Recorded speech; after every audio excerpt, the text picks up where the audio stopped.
Une cérémonie pour rendre hommage et célébrer l'héroïsme du gendarme qui parfois risque sa vie pour assurer la protection de ses concitoyens.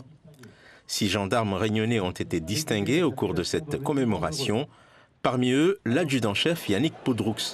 Le militaire était intervenu lors du drame survenu à la Possession en octobre 2023.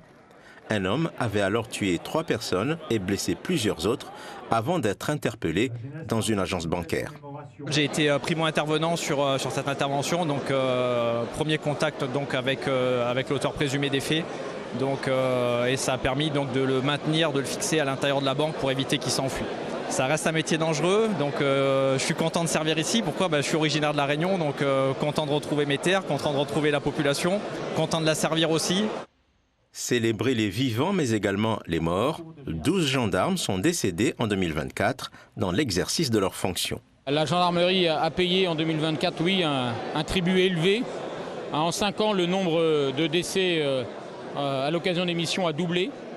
Donc oui, c'est une année difficile, mais une année difficile qui a été marquée par des événements difficiles. Il y a eu notamment l'insurrection en Nouvelle-Calédonie, il y a eu le cyclone à Mayotte, il y a eu beaucoup d'activités, beaucoup de petites choses du quotidien qui se sont révélées très exposées. Des gendarmes qui prennent aussi une part active dans le plan anti-bande mis en place récemment par le préfet.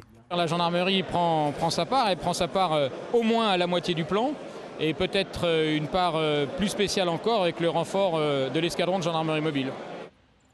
Cet événement a lieu chaque année pour fêter également l'anniversaire de la création de la gendarmerie le 16 février 1791.